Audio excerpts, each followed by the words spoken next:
السلام علیکم ناظرین، S F R O Quaid Azam day کے حوالے سے آج اس اسپیشل شو میں میں محمد عمران خان اور میرے ساتھ ہیں وردہ خان۔ سب سے پہلے ہم Quaid Azam day S F R O Quaid Azam day کا آغاز ایک میری نغمے سے کریں گے، جو کہ ہمارے ساتھ موجود ہیں محمد اویس۔ جی محمد اویس۔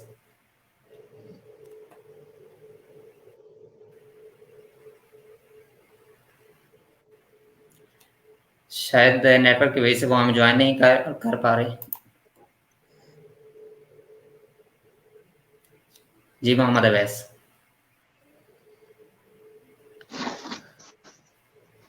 یہ وطن تمہارا ہے، تم ہو پاسباں اس کے، یہ چمن تمہارا ہے، تم ہو نغمہ خواں اس کے، یہ وطن تمہارا ہے، پاسباں اس کے، یہ چمن تمہارا ہے، تم ہو نغمہ خواں اس کے، اس زمین کے پھولوں پر رنگ و آب تم سے ہے، اس زمین کا ہر ذرہ آفتاب تم سے ہے، یہ فضا تمہاری ہے، بحر و بر تمہارے ہیں، کہکشاں کے یہ جالے بحر و بر تمہارے ہیں، یہ وطن تمہارا ہے، تم ہو پاسباں اس کے، یہ چمن تمہارا ہے، تم ہو نغمہ خواں اس کے، اس زمین کی مٹی میں خون ہے شہیدوں کا، عرض پاک مرکز ہے قوم کی امیدوں کا، نظم و ضبط کو اپنا میرے کارواں جانو، وقت کے اندھیروں میں اپنا آپ پہچانو، یہ وطن تمہارا ہے، تم ہو پاسباں اس کے، یہ چمن تمہارا ہے، تم ہو نغمہ خواں اس کے۔ Thank you sir. بالکل، بہت شکریہ آپ کا، آپ نے بہت ہی خوبصورت آواز میں یہ میری نغمہ ہمیں سنایا ہے۔ ہم ہیں پاس بائیں اس کے بے شک۔ ناظرین، ہم میں سے شاید کبھی کسی نے اس بات پر غور نہیں کیا کہ قائد اعظم کی فکر اور سوچ کیا تھی۔ قائد اعظم پاکستان کو کیسا دیکھنا چاہتے تھے؟ وہ کیسا دیکھنا چاہتے تھے کہ پاکستان کیسا ہونا چاہیے؟ وہ اپنی نوجوان نسل سے کیا امید رکھتے تھے؟ انہی سوالات کے ساتھ ہم نے آج اپنے معزز مہمانوں کو دعوت دی ہے، مدعو کی ہے، اور اسی سلسلے میں ان سے بات کریں گے۔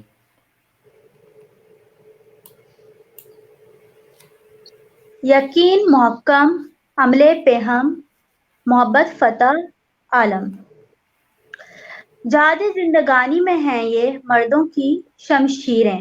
میں سب سے پہلے اپنے معزز مہمانوں کا تعارف کروانا چاہوں گی۔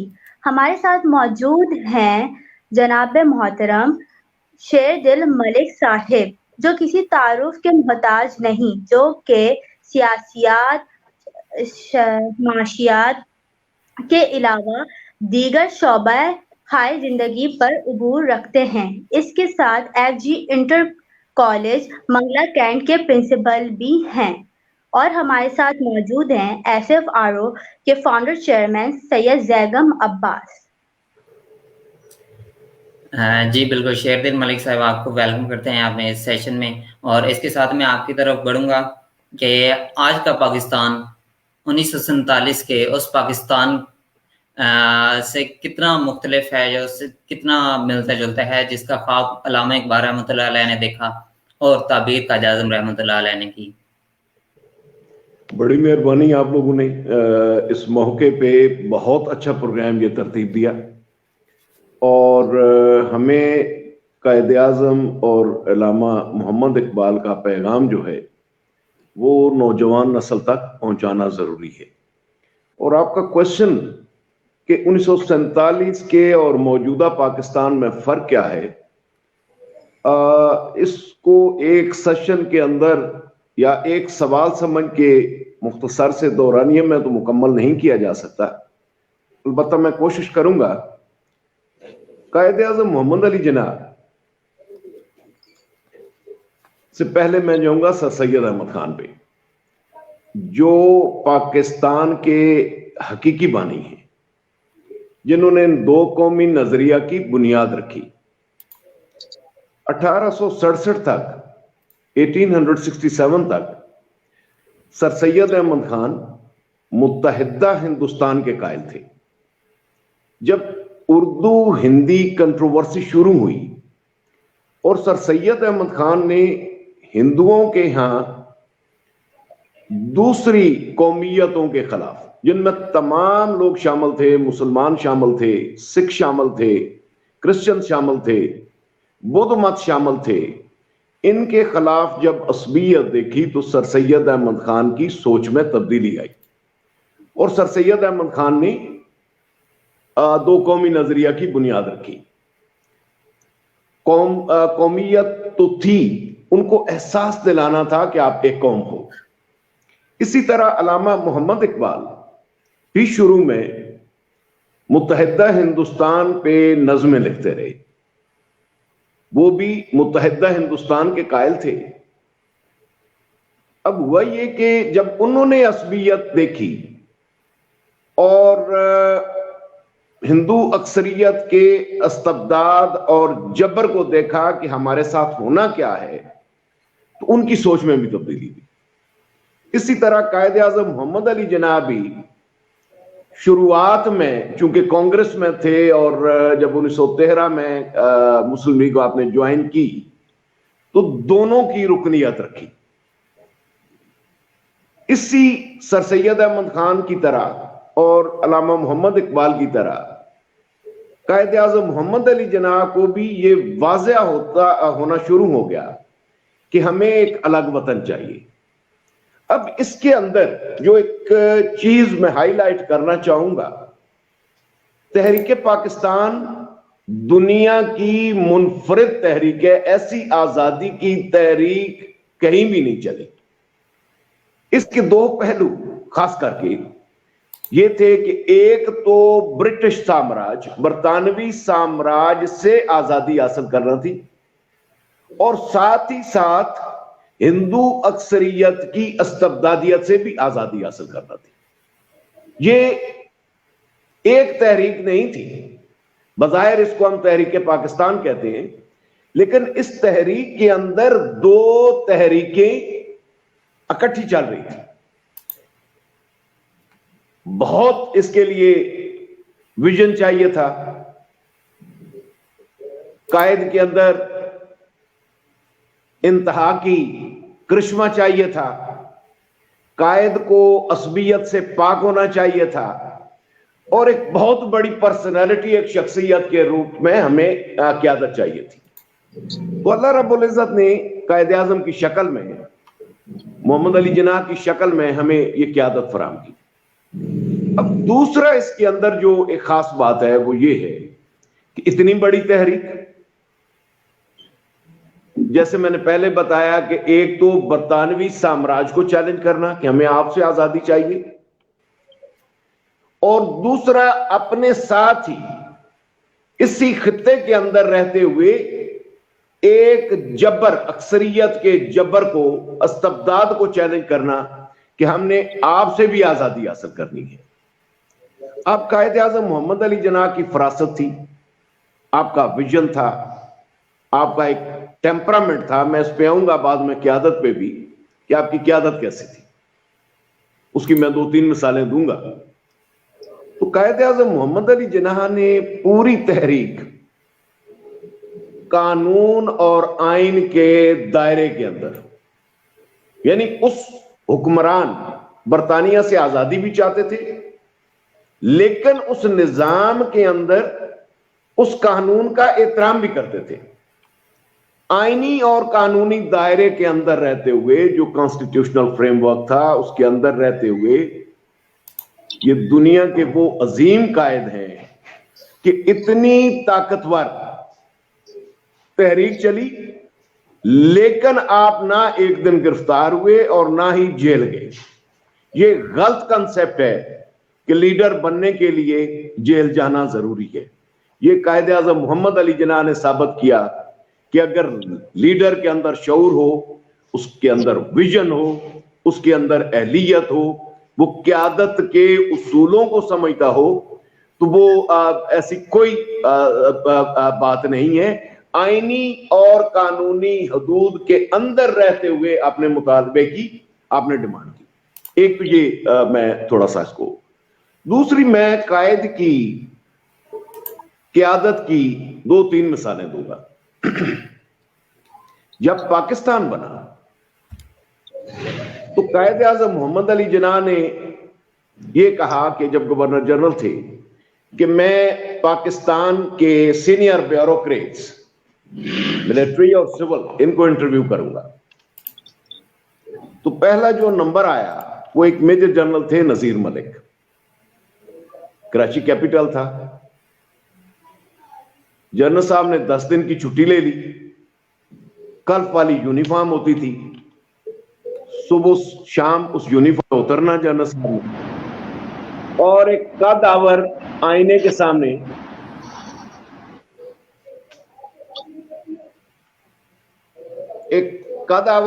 کے سامنے آپ نے وہاں پہ کھڑا ہو کے 2-3 گھنٹے ریہرسل کرنی کہ میں نے قائد کے سامنے پیش کس طرح ہونا ہے۔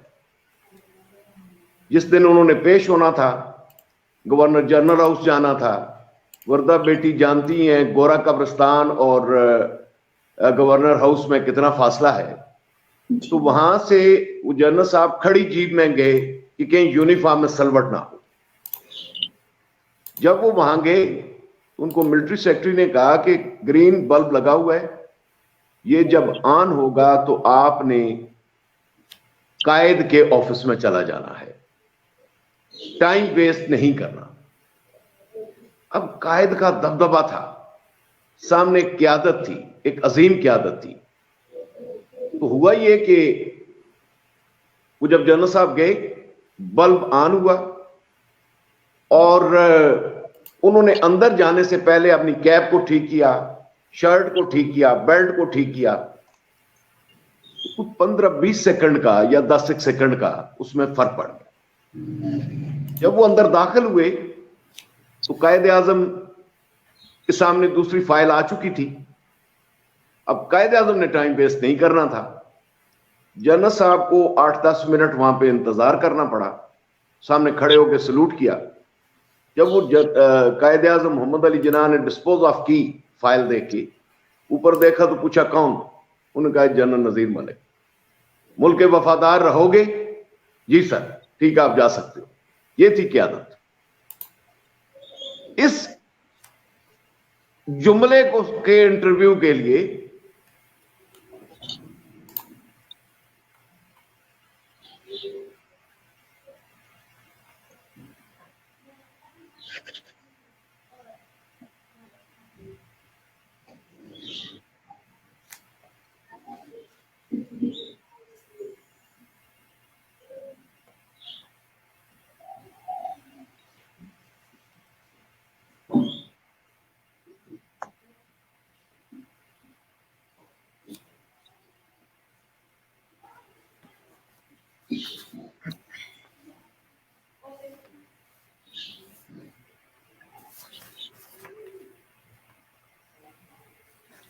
جہاں پہ شاید شہید الملک صاحب کا کوئی نیٹ ورک کا ایشو آ رہا ہے، تو آگے چلیں گے ہم سید زیغم عباس شاہ کی طرف، اور ان سے یہ پوچھنا چاہوں گا کہ کیا موجودہ پاکستان میں اسلامی سنہری اصولوں کو آزمایا جا رہا ہے؟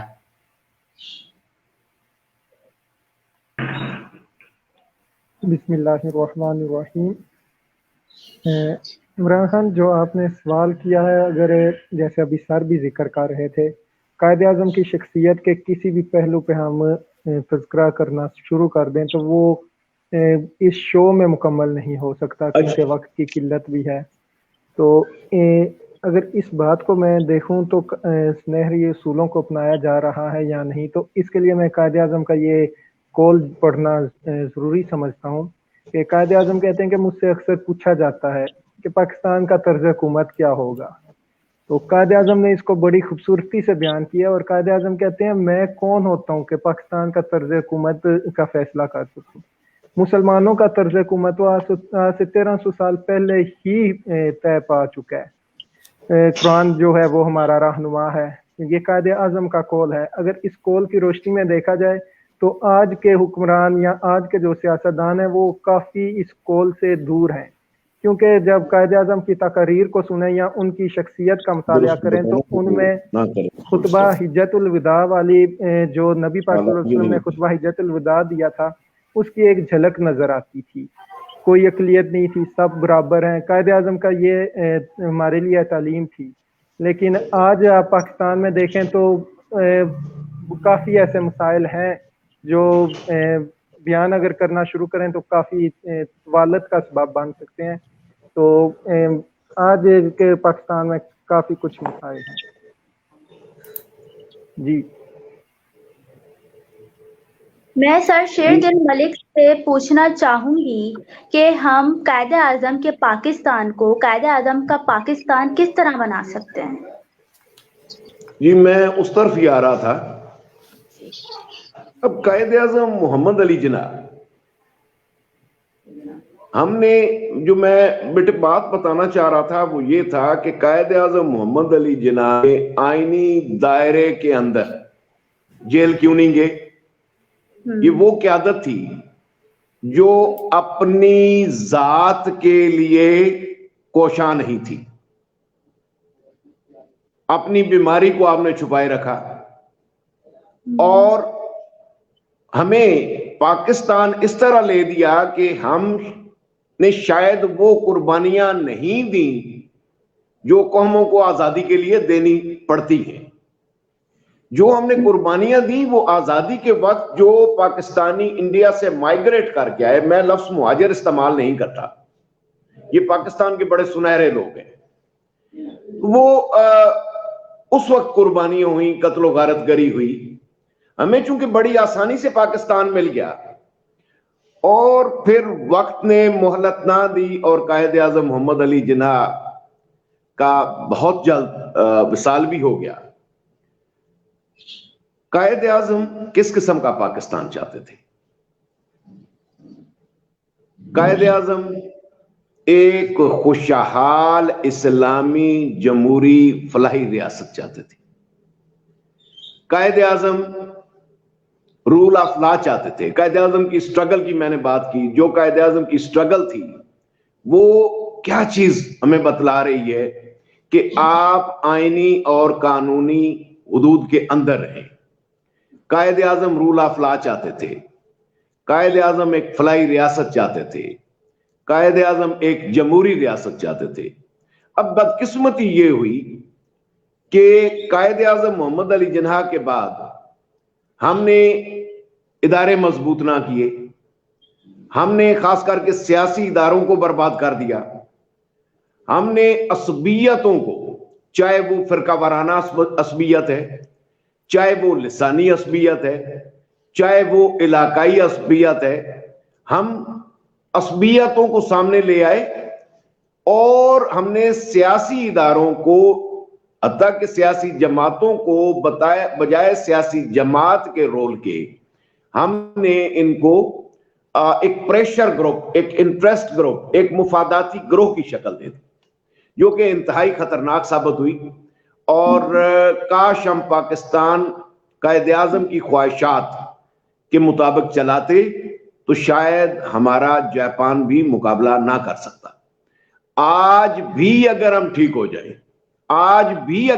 ہو جائیں تو جاپان ہمارا مقابلہ نہیں کر پائے گا ترقی میں، लोगों के अंदर जज्बा है, हमारे लोग बहुत अच्छे हैं। निजाम ना चलने की वजह से ये जो आजकल हम हालात देख रहे हैं, जो असबियतें देख रहे हैं, जो फ्रस्ट्रेशन देख रहे हैं, जो मायूसियां देख रहे हैं, ये डाउनवर्ड आई है, ऊपर से नीचे की तरफ आई है।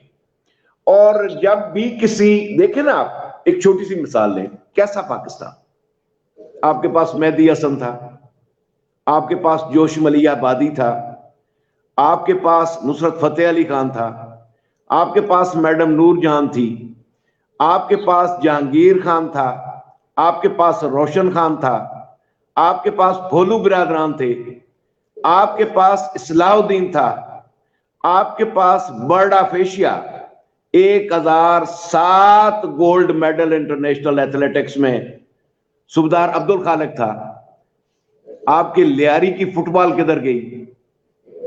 ये है पाकिस्तान। आपके पास डॉक्टर कदीर था, आपके पास डॉक्टर सलीमो जमा सिद्दीकी था। अगर अभी मैं पूछूं कि डॉक्टर फसी कौन थे, तो शायद आप लोगों में से कोई भी ना जानता हो। बहुत बड़े नाम थे पाकिस्तान के पास, बहुत बड़े नाम थे, हमने इनको डुबो के रख दिया। और इसमें कसूरवार हम सारे हैं। हम किसी एक फर्द को या किसी एक ऑर्गेनाइजेशन को हम इसका जिम्मेदार नहीं ठहरा सकते। ना जाने क्यों हम कायदे आजम के उसूलों की तरफ नहीं आ रहे, और हम एक खूबसूरत, एक और बेटे मैं चीज क्लियर करना चाहूं, मुझसे कई दफे स्टूडेंट पूछते हैं कि जी पाकिस्तान जब आजाद हुआ तो हमारे पास वसाइल नहीं थे। मैं कहता हूं नहीं, भरपूर वसाइल थे। आप पड़ोस के ममालिक देख लें, फिजिकली स्ट्रांग लोग, मैन पावर असल जो है अफरादी कुव्वत, वो आपके वसाइल होते हैं। सेहतमंद लोग, चाहे वो पंजाब की शक्ल में है, बलूचिस्तान की शक्ल में है, केपीके की शक्ल में है, कराची की शक्ल में है, और वो लोग इंडिया से माइग्रेट करके आ गए जो फिजिकली स्ट्रांग थे।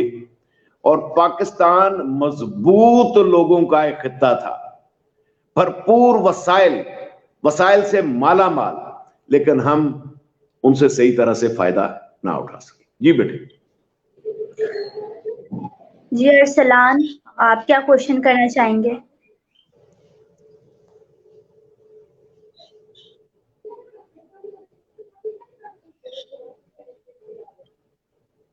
बेटे बेहतर तो ये है कि मैं बोलता रहूं। इमरान, आप क्वेश्चन करना चाहेंगे या मैं करूं? जी सर आप कंटिन्यू करें। हाँ अच्छा बेटे, जी सर, आप ये चीजें हैं। अच्छा, अब मसला ये है कि मैंने कहा कि हमारे पास बड़े खूबसूरत लोग थे, बड़े सेहतमंद लोग थे, और यही हमारे वसाइल हैं। मैंने नाम भी बहुत सारे गिने। एक वक्त था जब हम स्टूडेंट थे, हॉकी के मैचेस हुआ करते थे। मैं बता रहा हूं कि कैसा पाकिस्तान था।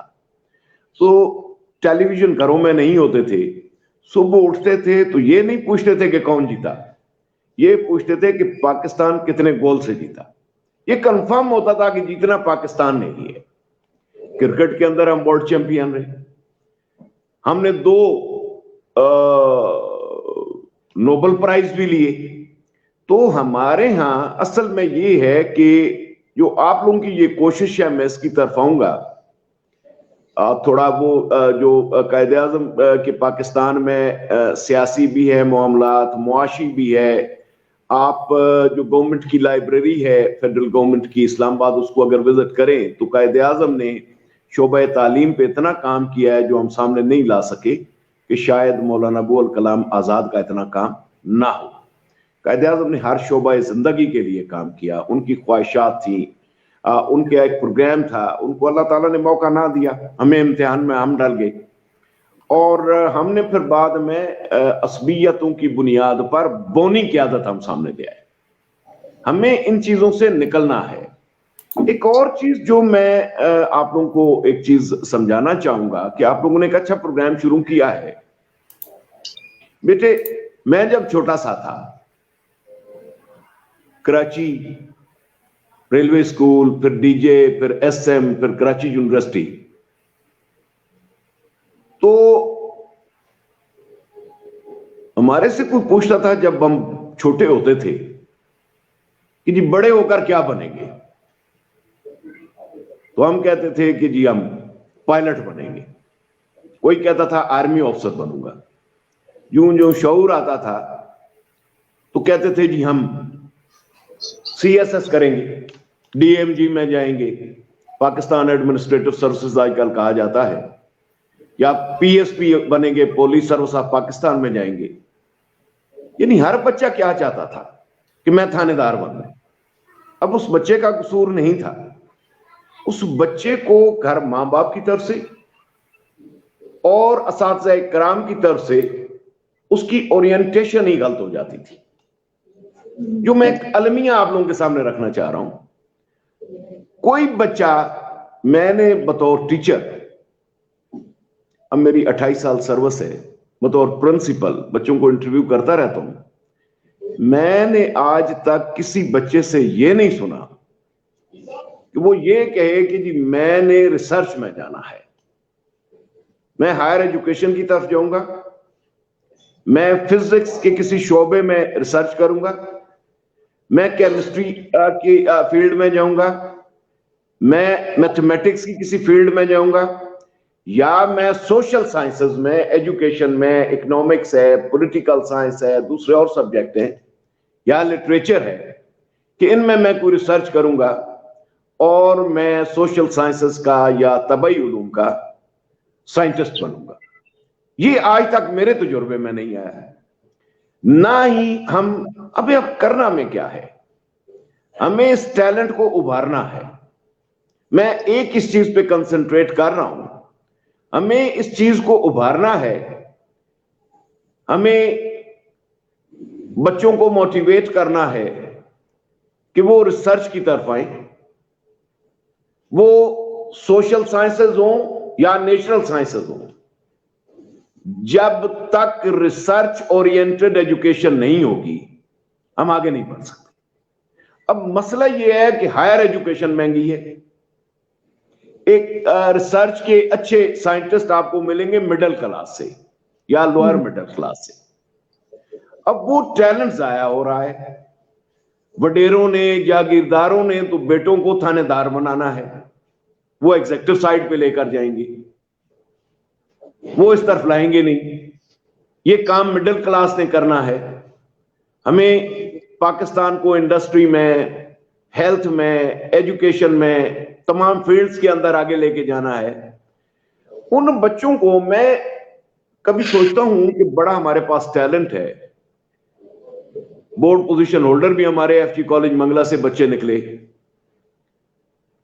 बैठाता हूं, उनसे बात करता हूं, शॉर्टकट का सोचते हैं कि किस तरह जल्दी जॉब मिले, ग्रेड 17 में मैं ले जाऊं या अच्छे पैसे वाली नौकरी मिले। उसके अंदर जो चीज सामने आती है वो ये है कि रिसर्च की तरफ इसलिए नहीं जाते कि तालीम महंगी है, शायद वो और उनके पेरेंट्स इसको अफोर्ड नहीं कर पाते। बच्चे मैट्रिक के बाद इंटरमीडिएट लेवल पे स्टेट को चाहिए, रियासत को चाहिए कि हर बोर्ड से रिजल्ट ले। हमारे पास एक ऐसा सिस्टम हो कि जो बच्चे रिसर्च में जाना चाहते हैं उनको स्पॉन्सर किया जाए। मैंने कहा ना, वो आम घरों के, गरीब घरों के लोग होंगे, बच्चे होंगे, उन्होंने ये काम करना है और उनको स्पॉन्सर किया जाए, उनकी एजुकेशन फ्री की जाए, उनको मौके दिए जाएं हर फील्ड के अंदर, पाकिस्तान की यूनिवर्सिटीज के लिए भी और अब्रॉड भी, बाहर के लिए। तो आप लोगों की कोशिश एक अच्छी कोशिश है, यही कायदे आजम का पाकिस्तान है कि हम अपने एजुकेशन के सिस्टम को, मैं एक आप लोगों को एक बात बताऊं कि हम सियासी निजाम और इन चीजों को अगर डिस्कस करें तो मैं यूं इसको सम अप करता हूं, फिर आगे बात चलाएंगे कि more education means more democracy and more democracy means more development. अगर तरक्की करनी है तो तालीम को बुनियाद बनाए, और ये तालीम नहीं कि मैंने थानेदार बनना है, तालीम होनी चाहिए रिसर्च ओरिएंटेड, जिसमें तहकीक हो, जिसमें तजस्सुस हो। हम ये काम कर सकते हैं और ये कोई मसला नहीं है। थोड़ा सा स्टेट 10 साल 12 साल के लिए इसको स्पॉन्सर कर ले, लोग इस लाइन पे लग जाएंगे। तो बेटे आप लोगों ने भी ये जो ऑर्गेनाइजेशन बनाई है, स्टूडेंट फंड रेजिंग ऑर्गेनाइजेशन, तो आप भी ऐसे बच्चे ढूंढें, ऐसे स्टूडेंट्स ढूंढें जो जिनमें टैलेंट भी हो और जो रिसर्च की तरफ जाना चाहते हैं, उनको जरूरत है। जो बच्चा आपको कहता है कि मैंने ग्रेजुएशन करनी है और कॉम्पिटिटिव एग्जाम देना है, आप उन पे पैसे जाया ना करें, वो कर जाएंगे। आप रिसर्च वाले बच्चों को उठाएं जिन्होंने आगे पीएचडी करनी है, उन्होंने अपनी अपनी कुछ फील्ड का तयन किया हुआ है और वो उसके मुताबिक आगे बढ़ना चाहते हैं। इससे बड़ी पाकिस्तान की खिदमत कोई नहीं होगी। अभी बारानी इलाकों में भी आप देखें, जो जमीनों पे बाशऊर है, थोड़ी थोड़ी जमीनें हैं, मैं ऐसे लोगों को जानता हूं कि काम कर रहे हैं, बेपनाह प्रोडक्शन दे रहे, और जिनके पास तालीम नहीं है, नॉलेज नहीं है, बहुत बड़ी बड़े उनके पास कतए हैं जमीन के, लेकिन वो कोई प्रोडक्शन नहीं हो पा रही। तो कायदे आज़म का पाकिस्तान हमें वो चाहिए जो इंडिपेंडेंट हो, सही मानों में किसी पे डिपेंड ना करता हो, और ये सिर्फ और सिर्फ शोबा तालीम की तरफ से ही आएगा, और तालीम भी रिसर्च ओरिएंटेड हो, और हम अल्लाह करे कि ये करने में कामयाब हो जाएं। और आप लोग बेटे इस पे कोशां रहें, जो मैंने आप बात की कि जो रिसर्च की तरफ बच्चे जाना चाहते हैं उनको उठाएं, उनकी मदद करें, और बहुत अच्छी कोशिश है। जी बेटे। Sir sorry to interrupt you sir, मैं यहाँ पे एक क्वेश्चन रखना चाह रहा था। सर अब आ रही है आवाज मेरी? जी सर, मैं यहाँ पे एक क्वेश्चन रखना चाहता था कि अगर कोई ऐसा सब्जेक्ट रखा जाए जो सिर्फ और सिर्फ कायदे आज़म की शख्सियत पे हो, क्योंकि मैं ये देखता हूँ हमारी नौजवान नस्ल में काफ़ी फुकदान है, कायदे आज़म की शख्सियत के बारे में कोई इतना नॉलेज नहीं है। एक सब्जेक्ट सिर्फ स्पेसिफिक कर दिया जाए कायदे आज़म के लिए और उसको कंपल्सरी कर दिया जाए, तो आपकी क्या राय है इस बारे में? बेटे ये मैं एक छोटी सी मिसाल देना चाहूंगा। कायदे आज़म से बढ़कर तो कोई चीज नहीं पाकिस्तान के हवाले से। कायदे आज़म के मुतालिक नॉलेज मैट्रिक तक बच्चों को स्ट्रेंथन करें। अब हमारी बदकिस्मती ये है कि 5वीं क्लास में का एक इम्तिहान होता है आप लोगों का, तो इंग्लिश मीडियम क्वेश्चन होता है कि डिफाइन टू नेशन थ्योरी, और उर्दू में सवाल होता है कि दो कौमी नजरिया की तारीफ करें, होता है ना? जी सर। पाकिस्तान का कॉम्पिटिटिव एग्जाम है CSS, उसके पेपर में भी यही सवाल आता है कि डिफाइन टू नेशन थ्योरी। जी सर। तो ये हमें कंप्रीहेंशन के साथ, सूझबूझ के साथ। दूसरा मैं एक और मिसाल दूंगा। कराची में मैं जब 7th 8th का स्टूडेंट था, तो वहां पे ये हुआ कि सिंधी कंपलसरी थी, इंग्लिश कंपलसरी थी, उर्दू जाहिर है मुझे बहुत प्यारी है, मेरी लिंगुआ फ्रैंका है, मेरी कौमी जुबान है, और पाकिस्तान बनाने की बुनियादों में सबसे ज्यादा जो रोल है, जो सर सैयद अहमद खान जिसकी वजह से दो कौमी नजरिए पे आए, वो उर्दू का ही किरदार है। और उर्दू से नफरत क्यों थी हिंदू को, ये थोड़ा सा ज़िमनी सवाल आपका, इससे मैं फायदा उठाना चाहता हूं। वो ये था कि उर्दू का रस्मुल खत अरबी है, और उर्दू में अगर अरबी से ज्यादा नहीं तो अरबी से कम भी नहीं जो इस्लाम के मुताल्लिक मवाद मौजूद है। अच्छा, मुझे अब मैं फिर उस पे आता हूं कि Sindhi compulsory, English compulsory, Urdu मेरी कौमी जुबान, पर्शियन गलती करी मैंने रख ली, اور عربی مسجد میں، گھر میں پنجابی. اب جو بچہ 6 لینگویج سیکھے گا بیک وقت، اس کا فزکس، میتھ اور کیمسٹری تو ہوگی پھر کمپریہنشن کے ساتھ. میٹرک تک، زیادہ زیادہ انٹرمیڈیٹ لیول تک آپ بچوں کو کی یہ چیزیں پختہ کر دیں. اس کے بعد آپ لے کر جائیں اسپیشلائزیشن کی طرف. اس کے بعد اسپیشلائزیشن کی طرف لے کر جائیں. بچوں کو اضافی سبجیکٹ نہ ہو، ان کو اسپیشلسٹ بنائیں. جب تک تخصیص کار نہیں آئے گی، جب تک اسپیشلائزیشن نہیں آئے گی، ہم سائنس اور ٹیکنالوجی میں ترقی نہیں کر سکتے. ہم انتظار کریں گے کہ دوسرے ویکسین بنائیں پینڈیمک کے خلاف، اور اس ویکسین پہ پھر ہم اس پہ فتوے بھی صادر کریں گے. تو یہ میرا کہنے کا مقصد بیٹے، آپ کا جو سوال تھا، قائد اعظم تو ہماری جان ہے نا. اگر قائد اعظم کا قوم کو پتہ نہ ہو یا قائد اعظم کو ہم نہ جانتے ہوں تو پھر پاکستان کا مقصد ہی کوئی نہیں ہے. قائد اعظم اور پاکستان انٹیگرل پارٹ ہے. ہمیں قائد اعظم کی سوچ کے مطابق، قائد اعظم کی گائیڈ لائن، جو قائد اعظم کے اصول تھے، ان کے مطابق ہم نے آگے چلنا ہے. اور قائد اعظم، کاش لوگ کہتے ہیں کہ 5 سال 10 سال زندہ رہ جاتے، میں کہتا ہوں کہ 1 سال بھی اور مل جاتا تو آج ہم نے کسی اور شکل میں ہوتا. پاکستان الحمدللہ ہے، پاکستان کے پاس وسائل موجود ہیں، اور یہ ایک گلدستہ ہے.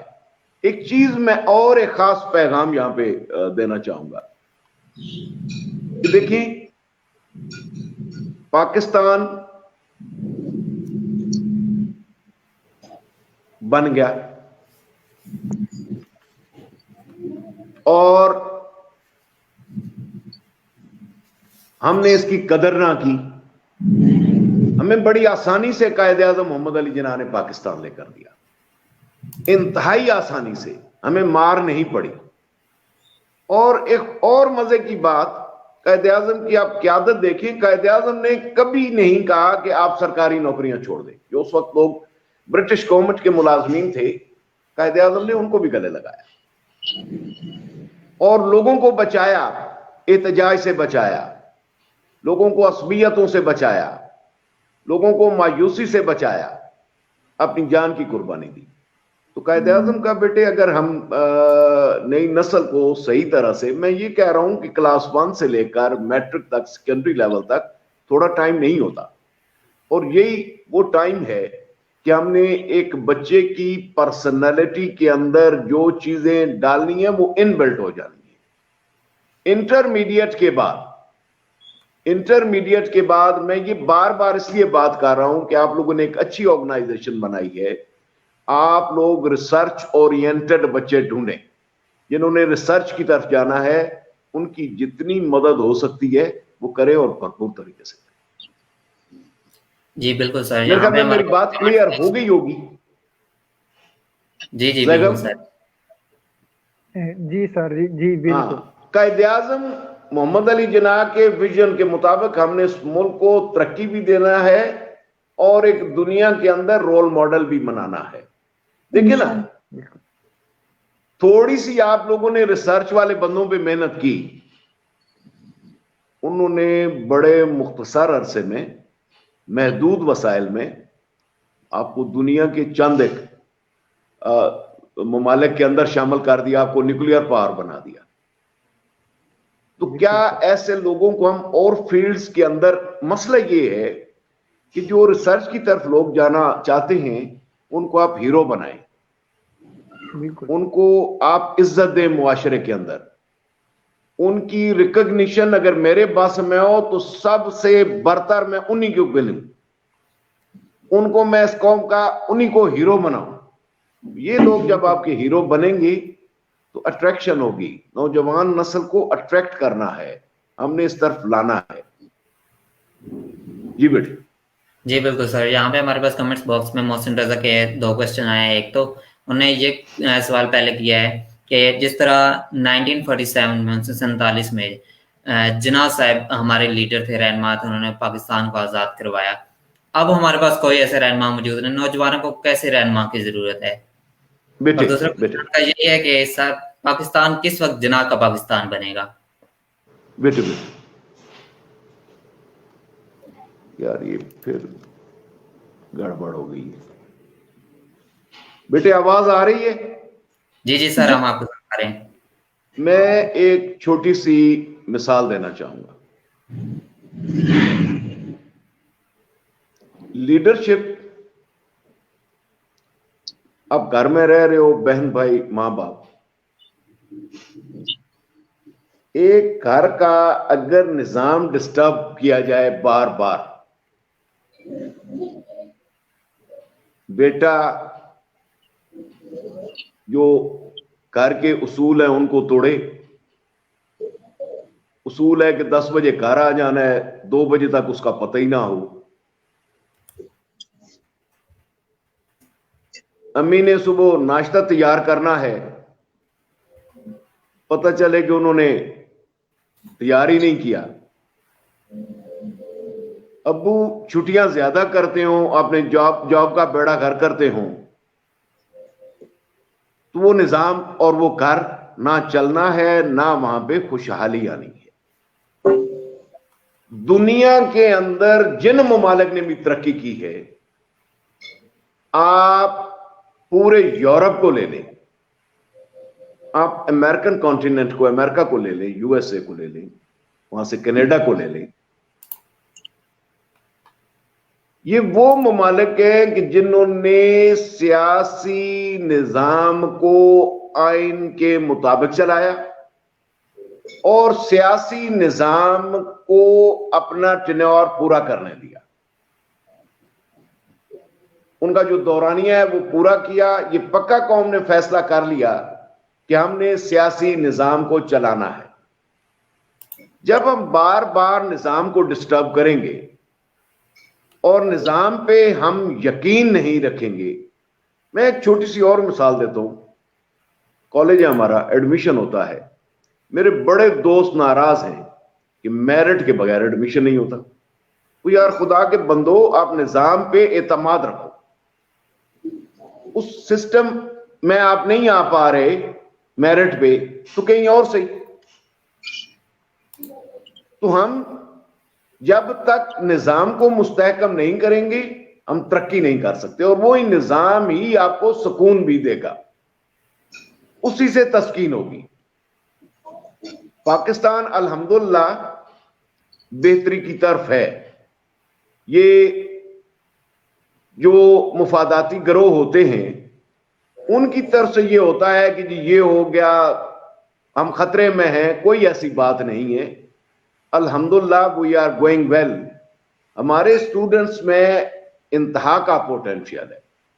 फिर मैं उस बात पे आऊंगा, जो कायदे आज़म चाहते थे कि कानून और आइन की बालादस्ती हो, निजाम चले, वो निजाम चले, तो मैं अब भी कह रहा हूं कि 10-15 साल के अंदर ही हम दुनिया की कौमों को पछाड़ सकते हैं। एक वक्त था हमारा कराची दुनिया के बेहतरीन शहरों में शुमार होता था। निजाम ना चलने की वजह से, प्लानिंग के फुकदान की वजह से, जब निजाम ना हो तो फिर प्लानिंग भी नहीं होती, फिर मंसूबे भी तरह के तरह रह जाते। हमने इसका बेड़ा घर करके रख दिया। वहां पे टैलेंट भी है, वहां पे इदारे भी हैं, लेकिन एक तसलसल नहीं है। तसलसल ना होने की वजह से नुकसान। जी बेटे।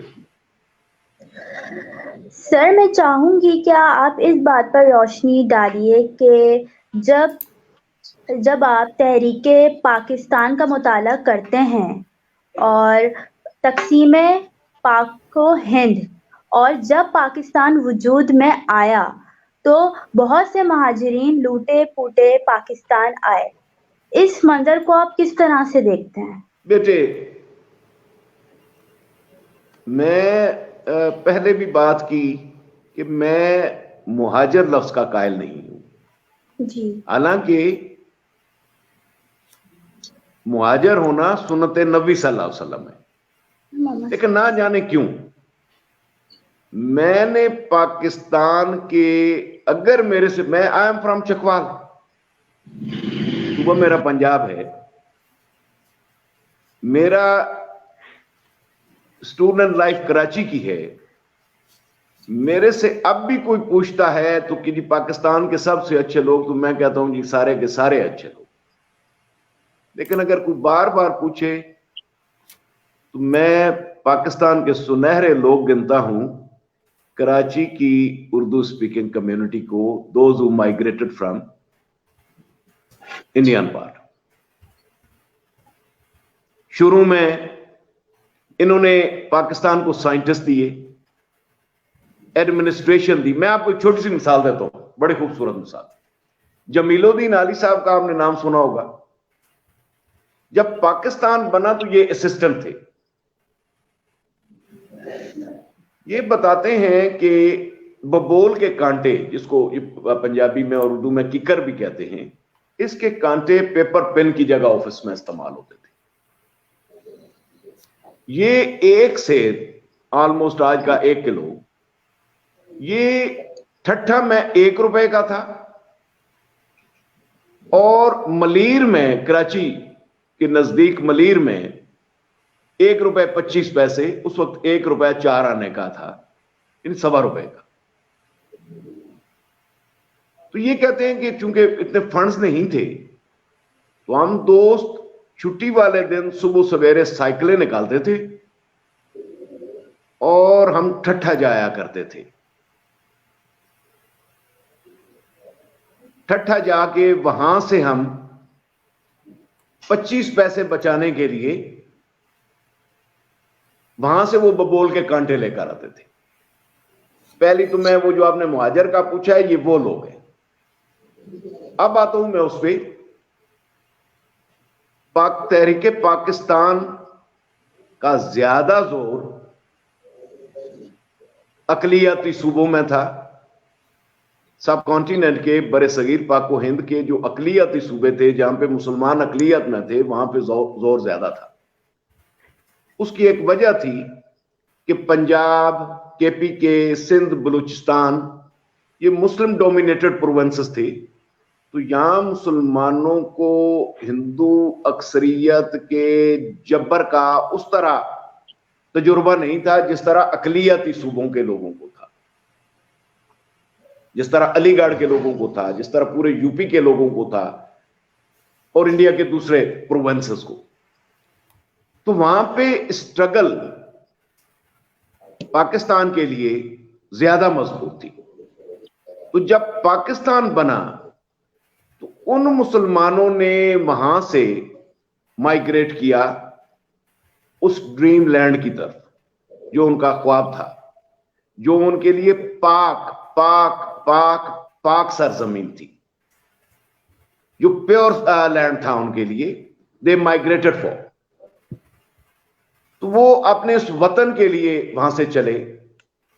बड़ी लोगों ने कुर्बानियां दी, बेपनाह कुर्बानियां दी। मैं ऐसे ऐसे खानदानों को भी जानता हूं कि वहां से बीवी बच्चे 6 निकले और यहां पे पाकिस्तान में 1 या 2 बमुश्किल पहुंचे, खाली हाथ, पांव में जूते नहीं, अपना सब कुछ मैं तबाह बर्बाद करके यहां पे पहुंचे, और नए सिरे से उन्होंने पाकिस्तान को यहां पे बनाने का अज़म जो है वो किया। मैं इसकी आप लोगों को एक मिसाल 1971 की देता हूं।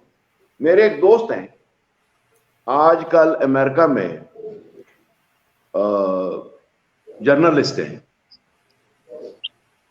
उनकी 71 की जब वार हुई तो मशरकी पाकिस्तान में वो और उनकी वालदा, ये एक दो बहन भाई थे, सड़क के किनारे, वहां पे सर्दी थी, रात का टाइम था, तो एक जीप वहां पे रुकी आर्मी की, पाकिस्तान आर्मी की। तो वहां से एक आर्मी ऑफिसर उतरा और उसने कहा, जी बहन आप क्यों हैं यहाँ पे? तो उन्होंने कहा कि ऐसे ऐसे मेरे हस्बैंड शहीद हो गए हैं, बच्चों को बचा के सर छुपाने के लिए। उन्होंने कहा, जी हम आपकी और मदद तो कोई नहीं कर सकते, जंगी सूरत हाल है, तो ये एक आप फौजी कंबल हमारे से ले लें, ये बच्चों के लिए सर्दी में काम आएगा। ये उनको मिला 71 दिसंबर में कंबल। वो कंबल उनके घर मैंने 1988 में देखा और बड़ी अकीदत उनको उस कंबल से। ऐसे थे मुहाजिरीन, ये लोग थे, इनके अंदर एक तड़प थी, बेपनाह कुर्बानियां थी, और पाकिस्तान को आगे तरक्की देने में, बनाने में, इदारों को खड़ा करने में इनका बेपनाह रोल है। इसकी मैं एक और कुर्बानी की मिसाल देता हूं। नवाबजादा लियाकत अली खान साहब करनाल के नवाब थे। सैकड़ों मुरब्बा जमीन, उनकी जमीन के एक्सचेंज में उनको इस खत्ते में मिलनी थी, पंजाब में लेते या सिंध में लेते। लेकिन ये कहकर लियाकत अली खान साहब ने इनकार कर दिया कि जब तक आखिरी मुहाजिर का एक्सचेंज का मामला सेटल नहीं हो जाता, मैं जमीन का क्लेम दाखिल नहीं करूंगा। तो ये वो लोग थे कि जिनकी कुर्बानियां अब इंतहा की थी। घर बार छोड़े, अपनी आबाई जमीनें छोड़ी, अपनी जायदाद छोड़ी, रास्ते में कुर्बानियां दी। ट्रेनें आती थीं, पूरी बोगियां ट्रेन की लाशों से अटी हुई होती थी। जबर था, जुल्म था। मैं यूं कहूंगा कि आग का और खून का समंदर पार करके ये पाकिस्तान आए, और ये पाकिस्तान की स्पिरिट हैं। ये लोग पाकिस्तान की रूह हैं। I love it. जी सर, मैं यहाँ पे एक बात करना चाहूँगा आपसे। जैसे कि जो मेरे जानने वाले अफराद हैं जिनकी से मैं उठता बैठता हूँ, या जो मेरे टीचर्स हैं, उनमें से मैंने आपको देखा है कि आप एक ऐसी शख्सियत हैं जो कायदे आज़म के जो अक़वाल थे उनको ना सिर्फ फॉलो कर रहे हैं बल्कि उसको अमली तौर पे दिखा भी रहे हैं। तो क्या हमारे बाकी टीचर्स को इसमें क्या किरदार अदा करना चाहिए कि स्टूडेंट्स को उनकी शख्सियत के बारे में मुकम्मल तौर पर जानकारी वो स्टूडेंट्स हासिल कर सकें? और एक और बात मैं यहाँ पे सर ऐड करना चाहूँगा, जैसे हमारा कोई कौमी सतह का प्रोग्राम होता है तो उसमें हम पहले कुरान पाक की तिलावत करते हैं, फिर नाते रसूल पाक पढ़ते हैं। तो क्या उसके बाद हमें कायदे आज़म के अक़वाल को बयान करना चाहिए? क्योंकि इस तरह आम लोगों को भी पहुंचेगा पैगाम कि कायद चाहते क्या थे, उनकी फिक्र क्या थी। पाकिस्तानी अवाम को आज तक ये पता ही नहीं चल सका कि कायद की सोच क्या थी और वो कैसा पाकिस्तान चाहते थे। बेटे, मैं आपके सवाल का जवाब अब आप बार बार पूछ रहे हैं तो मुझे मजबूर कर रहे हैं। मैं किसी और तरीके से इसका जवाब देना चाहूंगा। हम सुबह शाम नारे लगाते हैं पाकिस्तान जिंदाबाद, और उसके बाद क्लासरूम में जाते हैं या अपने अपने दफातर में जाते हैं तो इस चक्कर में होते हैं कि छुट्टी कैसे जल्दी हो जाएगी, किस तरह छुट्टी जल्दी की जाए और बाहर निकला जाए। तो फिर ये जिंदाबाद तो ना हुआ ना। हमें कायदे आज़म के अक़वाले ज़री रटाने के बजाय उन ज़री उसूलों पे अमल करना चाहिए।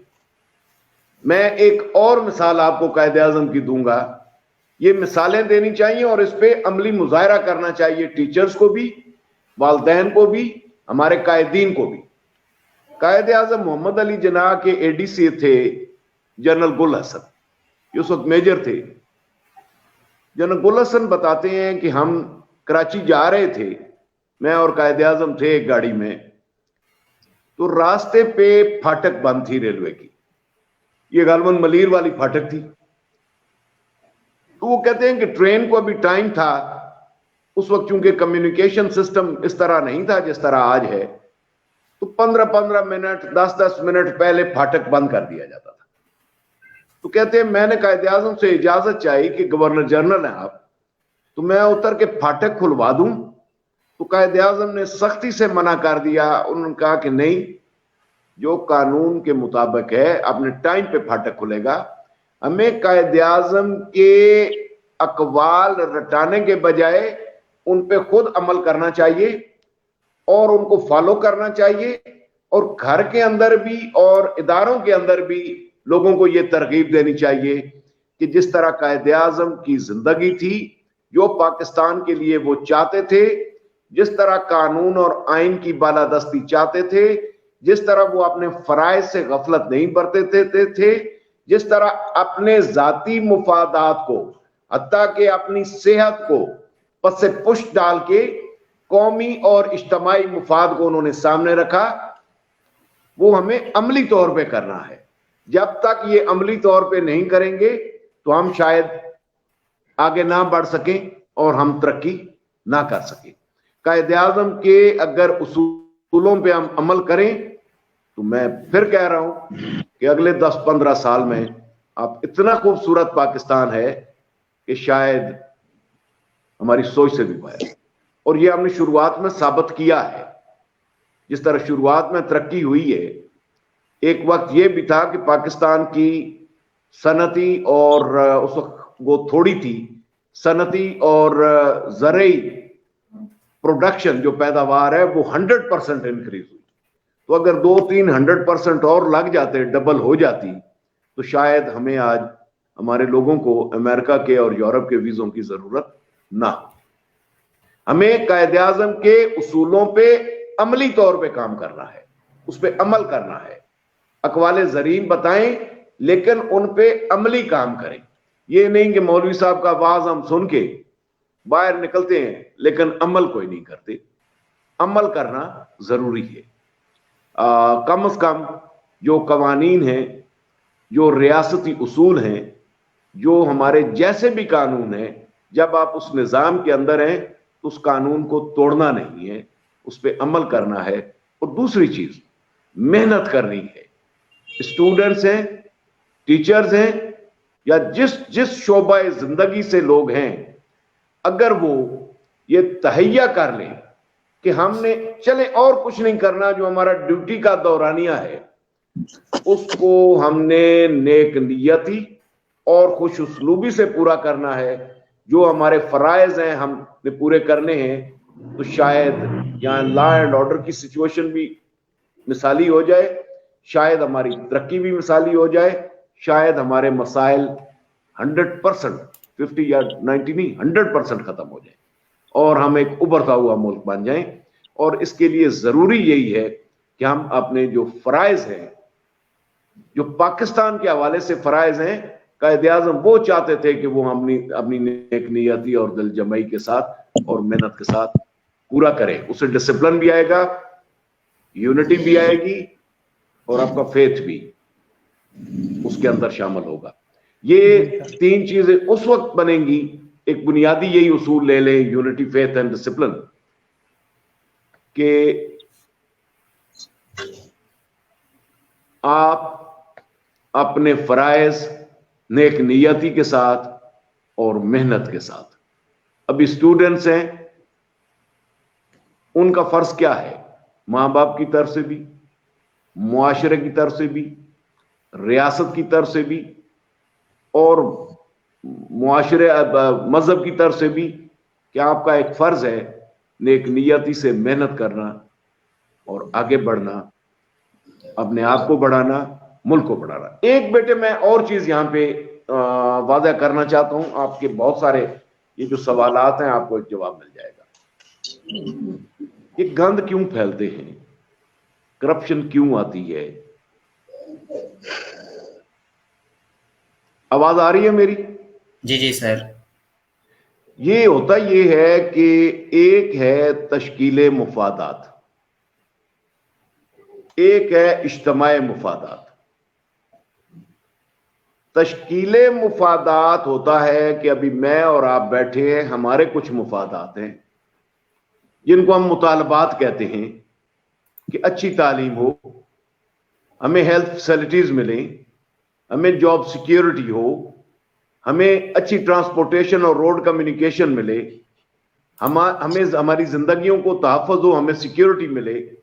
ये हमारे कॉमन से मुतालबात है। इनका इज्तिमा करना होता है रियासती सतह पे, उनको नाफज करना होता है। मसलन एक सियासी जमात है, उसका एक मंशूर है, आपने उसको वोट दिया, वो नहीं कर सकी, या 5% या 10% या 15% या 50%, बेटे ना करो, इस तरह काम किया, तो वो हुआ ये कि आप उसको पसंद नहीं करेंगे, नेक्स्ट टाइम आप उसको रिजेक्ट कर देंगे।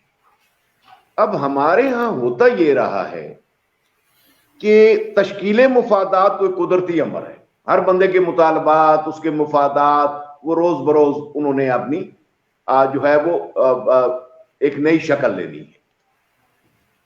लेकिन हम इज्तिमाई मुफादात नहीं कर सके। जो लोगों के कॉमन इंटरेस्ट है, जो कॉमन डिमांड्स हैं, जो मुश्तरका मुतालबात व मुफादात हैं, जो उनकी मुश्तरका फलाह है, उसको शायद उस तरह हम रियासती सतह पे, यानी हुकूमती सतह पे, रियासत का लफ्ज मैं नहीं इस्तेमाल करूंगा, हुकूमती सतह पे हम उस तरह उसको नाफज नहीं कर पाए, निजाम ना चलने की वजह से। अब इसका नुकसान क्या हुआ? इसका नुकसान यह हुआ कि हर शख्स अपने मुफादात की तकमील के लिए जायज और नाजायज हथकंडे इस्तेमाल करना शुरू कर देता है। ग्रुप बन जाते हैं, इवन सियासी जमातें हैं, उनके अंदर ग्रुप मौजूद हैं, या खुद सियासी जमातें ऐसी मौजूद हैं जो अपने अपने जाती मुफादात की तकमील के लिए लोगों को इस्तेमाल करते हैं, असबियतें फैला देते हैं। कोई फिरका वाराना नारा लगा देगा, कोई लिसानी नारा लगा देगा, कोई सुबाइयत का नारा लगा देगा, कोई और नारा लगा देगा। तो वो उन मुफादात की तकमील के लिए कौम ज़हनी तौर पे ना सिर्फ तकसीम होती है बल्कि करप्ट हो जाती है। तो हमें इन दो चीजों का ख्याल रखना है कि अच्छी तालीम देनी है एक, और दूसरा निजाम को चलाना है। निजाम चलेगा तो इज्तिमाई मुफादात होगा। जब वो इज्तिमाई मुफादात होगा और हम एक खूबसूरत पाकिस्तान की फिर तकमील भी कर पाएंगे। हमारे इज्तिमाई मुफादात, यानी आपने मुल्क की एक और, मैं इस पे इसका और नुकसान क्या होता है, लोग शॉर्टकट की तरफ चल पड़ते हैं, ड्रग स्मगलिंग शुरू कर देते हैं, रिश्वत का बाजार गर्म हो जाता है, मिलावट शुरू हो जाती है, और हो सकता है उसका नुकसान उनके अपने ही बच्चों को, अपने ही रिलेटिव को हो रहा हो। आज नहीं तो 10 साल बाद हो जाएगा, लेकिन होना है। जब एक शख्स की सोच इज्तिमाई होती है, मसलन एक बच्चा है, वो कलेक्टिव सोच, उसकी ट्रेनिंग हो गई है कि मैंने जी पाकिस्तान के लिए कुछ करना है, तो पाकिस्तान के लिए जब करने का वो ठानेगा, उसकी सोच उठेगी, उसका विजन उठेगा, उसका स्टाइल उठेगा, उसकी मेहनत का रंग ढंग तब्दील होगा, और हो सकता है कि पाकिस्तान की तरक्की के साथ साथ वो कल सदर पाकिस्तान या प्राइम मिनिस्टर बन जाए। उसकी इनफरादी तरक्की भी उसके साथ साथ, जो जो वो पाकिस्तान के लिए करेगा, उसके साथ साथ उसकी अपनी जाती तरक्की भी, जाहिर है वो ज्यादा स्ट्रगल करेगा, ज्यादा मेहनत करेगा, ज्यादा ऊपर जाएगा। जबकि शॉर्टकट जाती मुफाद होगा तो वो स्मगलिंग कर लेगा, जेब कुतरा बन जाएगा, डकैती कर लेगा, या दूसरी डकैती करते हुए मारा जाएगा। तो इनफरादी सोच पे हमेशा इज्तिमाई सोच, और इसका मैं एक स्टूडेंट को भी क्लास के दौरान बताता था कि आपने रोजमर्रा एक फैसला करना है, एक काम करना है कि ये मैं काम करूं या ना करूं। तो आप कम से कम सोच लें कि इस काम को अगर मैं इस तरह करूं तो इतने लोगों का फायदा है, और इस तरह करूं तो इतने लोगों का फायदा है। वो काम करें, उस तरह करें जिसमें ज्यादा लोगों का भला हो, ज्यादा लोगों का फायदा हो, ज्यादा लोगों की फलाह हो। तो फिर आपकी सोच उठेगी, फिर आपकी मेहनत का अंदाज उठेगा, और साथ साथ फिर पाकिस्तान भी उठेगा। फिर पाकिस्तान को कोई खतरा नहीं है। जब आप अपने जाती मुफाद को पीछे रखेंगे, इज्तिमाई मुफाद को आगे रखेंगे, अक्सरियत के मुफाद को आगे रखेंगे, तो तब तरक्की होगी, वरना ये जाती मुफादात ना निज़ाम चलने देगा और ना ही जो है हमें मजबूत होने देगा। अल्लाह ताला ने वसाइल से भरपूर मुल्क हमें दिया हुआ है। इसके मौसम देखें, इसका एरियल व्यू देखें, सिर्फ पंजाब को ही ले लें तो 4 मौसम, हर 50 मील की दूरी पे अल्लाह ताला ने एक दरिया दिया हुआ था। ये कोई कम वसाइल नहीं है, दुनिया में कहीं आपको ऐसा खित्ता किसी मुल्क के पास नहीं मिलेगा। लेकिन हम क्योंकि मेहनत की आदी नहीं रहे, हम पाकिस्तान की अहमियत और अफादियत को नहीं समझ पाए, हमने निज़ाम पे, कानून पे और आइन पे, और मैंने वजह बताई है, वजह यही है कि हमने इज्तिमाई मुफादात सही तरह से नहीं किया। हम तश्कील मुफादात के पीछे इनफरादी तौर पे दौड़ते रहे या ग्रुपों की शक्ल में दौड़ते रहे, और जिससे हमने नुकसान कर दिया। और तालीम थी नहीं, सही मानों में हमने तालीम नहीं दी। हमने कायदे आज़म के उसूल किताबों में तो लिख दिए, लेकिन उनका हमने अमली तौर पे इजहार नहीं किया, उन पे हमने अमल नहीं किया। हमें ये करना पड़ेगा, तभी ये खूबसूरत और एक तवाना पाकिस्तान। मुझे एक बुजुर्ग से मिलना हुआ, उनका मुझे पता चला यही नजदीक ही उनका गांव था, अल्लाह ताला उनको बड़ी रहमत करे, ओलंपियन थे।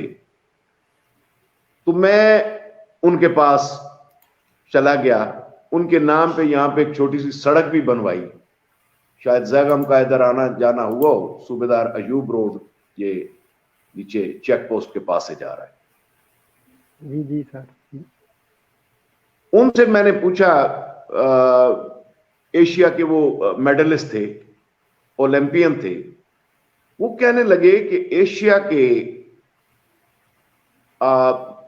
मुकाबले थे खेलों के, तो एक डिस्ट्रिक्ट जेहलम, कहता है हमारा आपस में, उस वक्त इसकी 3 तहसीलें थी, जेहलम, चकवाल और पिंड दादन खान, तो कहते हैं हमारे आपस में कंपटीशन हो गया कि कौन सी तहसील ज्यादा मेडल पाकिस्तान के लिए लाएगी।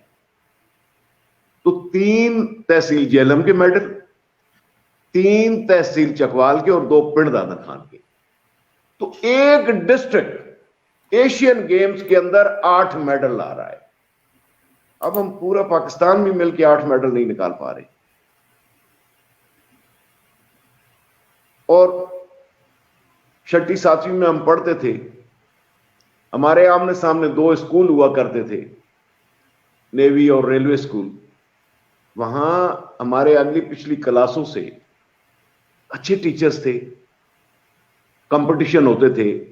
हॉकी के बयक वक्त 3 नेशनल खिलाड़ी सिलेक्ट होकर वहां से गए। तो ये था पाकिस्तान। हमें ये पाकिस्तान वापस लाना है। वो कायदे आज़म ने जो शुरुआत दी थी, उसकी धमक हम एक लंबा अरसा 26-27 साल सुनते रहे और पाकिस्तान आगे बढ़ता गया। लेकिन हमने ना निज़ाम चलने दिया, ना वो इज्तिमाई मुफादात को के साथ हमने नेक नियती से काम किया, ना उसके साथ इंसाफ किया, ना हम इस्लाम के ज़रई उसूल मुआशी इंसाफ की तरफ गए। हम अजीबो गरीब किस्म के नारों के पीछे दौड़ना शुरू हो गए, ज़ाती मुफादात के लिए दौड़ना शुरू हो गए। इज्तिमाई मुफादात हमारे यहाँ परवान, उनकी तरफ हमने उनका इज्तिमा किया ही नहीं, उनको हमने उनकी एग्रीगेशन नहीं की। और दूसरा, हम रिसर्च ओरिएंटेड नहीं रहे, हमने रिसर्च के लिए बच्चे और स्टूडेंट तैयार नहीं किए। हम बस अपने बच्चों को भी चाहते हैं कि थानेदार ही बने। जी बेटे। जी बिल्कुल सर, आपने बहुत अच्छी बात की कि कायदे आज़म रहमतुल्लाह अलैह ने जो पाकिस्तान बनाया था, उसको अब भी मौजूदा जो पाकिस्तान है वही जना का पाकिस्तान बनाने के लिए तालीम बहुत ज़्यादा ज़रूरी है, जैसे आपने इस बात पर रोशनी डाली है। तो इसी तालीम को घर घर तक पहुंचाने के लिए SFRO ने एक कदम बढ़ाया है, और इसके साथ साथ जो टैलेंटेड नौजवान हैं पाकिस्तान के, उनको सोशल मीडिया पर प्रमोट भी कर रही है। तो इस हवाले से आप ये इसको कैसे देखते हैं, इस कदम को? बेटे, ये जरूरत है, वक्त की जरूरत है।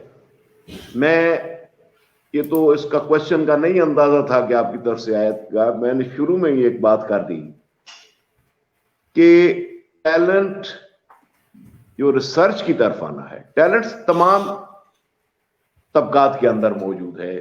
कोई अमीर है उनके यहाँ भी टैलेंट मौजूद है, मिडिल क्लास के भी और लोअर मिडिल क्लास के। लेकिन रिसर्च की तरफ या मिडिल क्लास आएगी या लोअर मिडिल क्लास आएगी, ये मेरा जाती तजुर्बा है। अब उन बच्चों को मसला क्या दरपेश होना है? उन बच्चों के लिए मसला ये दरपेश होना है कि हायर एजुकेशन के लिए उनके इखराजात कैसे पूरे होंगे, सेमेस्टर की फीस कैसे होगी। अब चूंकि 4 साल के लिए एटलीस्ट तो BS करना है उन्होंने, तो उनकी, आप अगर पाकिस्तान से रिसर्च के लिए आप एनुअल 10 बच्चों को भी सपोर्ट कर दें तो वो 10 बच्चे कल हमें 10 टीमें दे सकते हैं, ऐसी टीम दे सकते हैं जो मुख्तलिफ शोबाए जिंदगी के अंदर तरक्की का पेशकैमा साबित होगी। ये 10 भी कम नहीं है जो रिसर्च की तरफ। आप लोगों को मेरी एक नसीहत है कि उन बच्चों की सपोर्ट करें जो रिसर्च की तरफ, हायर एजुकेशन की तरफ जाना चाहते हैं। ये इस मुल्क की जरूरत, और ये एक बहुत अच्छी कोशिश है। मैं तो ये कहता हूं कि इसके लिए हुकूमती सतह पे काम होना चाहिए। मैं ऐसे बच्चों को भी जानता हूं जो एडमिशन हुआ, बहुत पाकिस्तान के बेहतरीन इदारों में एडमिशन हुआ, और वो पहले ही सेमेस्टर की फी जमा ना कराने की वजह से उनको वहां से ड्रॉप होना पड़ा और उन्होंने छोड़ दिया। कुछ मैं ऐसे भी जानता हूं जिन्होंने 1-2 सेमेस्टर में बहुत अच्छा परफॉर्म करके उसके बाद उनको छोड़ा। मैं ऐसे स्टूडेंट्स को भी जानता हूं कि FSC में आउटस्टैंडिंग रिजल्ट से जब उनसे पूछा कि बेटे आगे क्या करना है, तो उन्होंने कहा कि सर आगे मेरा कोई प्रोग्राम नहीं, और वो प्रोग्राम उसमें शऊर है, वो चाहता है, लेकिन उसका इजहार क्यों नहीं कर रहा? वसाइल इजाजत नहीं दे रहे। तो ये आप लोगों की एक बहुत जबरदस्त कोशिश है, और स्टूडेंट्स आप लोगों को अपने अपने मोहल्लों के अंदर बहुत सारे मिल जाने हैं। लेकिन मैं एक आप लोगों को नसीहत करूंगा कि बच्चों को थोड़ा इंटरव्यू करें, जो रिसर्च की तरफ जाना चाहते हैं उनकी ये जरूरत भी है, उनकी मदद करें, उनको स्पॉन्सर करें। एक ये तो आप लोगों ने करना है। दूसरा, आप लोगों ने एक और काम ये करना है कि जो मुख्तलिफ इदारे, मसलन डालडा है और बहुत सारे हैं, ये आपके बेवरेजेस कंपनीज हैं और बहुत सारे इदारे हैं जो बच्चों को स्कॉलरशिप दे रहे हैं। उसके अलावा गवर्नमेंट के प्रोग्राम हैं, जैसे एहसास प्रोग्राम है, इनको भी आप लोग स्टडी करें और कुछ बच्चों को उनके अंदर डालें, उनको वहां से सपोर्ट मिले। ये नहीं कि सारी आप लोगों ने खुद ही ऑर्गेनाइज करके करनी है, इतने शायद वसाइल ना हो। स्टूडेंट्स बहुत हैं ऐसे, और आप लोग इनको भी स्टडी करें, और इनके साथ भी कोऑर्डिनेशन आप लोगों की होनी चाहिए। एहसास प्रोग्राम वालों के साथ, मुख्तलिफ जो इदारे स्कॉलरशिप दे रहे हैं उनके साथ कोऑर्डिनेशन होनी चाहिए, और बच्चों को उधर भी अप्लाई कराएं, और खुद भी आप लोग ये बेटे बहुत अच्छा काम है, बहुत अच्छा काम है, एंड आई अप्रिशिएट यू। और हमारी जो गाइडेंस चाहिए होगी, जो मदद हम कर सकते हैं, वो हम आप लोगों के साथ रहेंगे, और स्टूडेंट्स भी बताएंगे आप लोगों को। जब भी आप कहेंगे, अच्छे स्टूडेंट्स आप लोगों को बताएंगे, और ये एक अच्छी काविश है। काश हम इस तरफ चल पड़े, काश ऐसे इदारे बने और ऐसे बच्चों को स्पॉन्सर किया जाए। वेल डन बेटे, वेल डन, बहुत अच्छा। थैंक यू सर, बहुत। Thank you so much sir for coming in our show. बहुत बहुत शुक्रिया आपका कि आपने अपने कीमती वक्त में से हमारे लिए वक्त निकाला, और मैं और मेरी टीम आपके लिए काफ़ी थैंकफुल है कि आपने हमारी रहनुमाई की। इंशाअल्लाह वजल हम उम्मीद करते हैं कि अब आगे वाला जो भी वक्त होगा उसमें भी हमें मौका मिलेगा आपकी रहनुमाई से। Thank you so much sir. ठीक है, मेहरबानी बेटे, थैंक यू बेटे, थैंक यू। ठीक है बेटे। अब मैं कायदे आज़म का एक फरमान आप लोगों के सामने रखना चाहूंगी। کہ علم تلوار سے بھی زیادہ طاقتور ہوتا ہے، اس لیے علم کو اپنے ملک میں بڑھائیں، کوئی آپ کو شکست نہیں دے سکتا۔ اسی کے ساتھ پروگرام کا اینڈ ہو رہا ہے، اور اینڈ ہونے سے پہلے اویس شوکت یہاں ملی نغمہ کریں گے۔ ہم سب کی طرف سے اللہ حافظ، اپنا بہت خیال رکھیے گا۔ Thank you.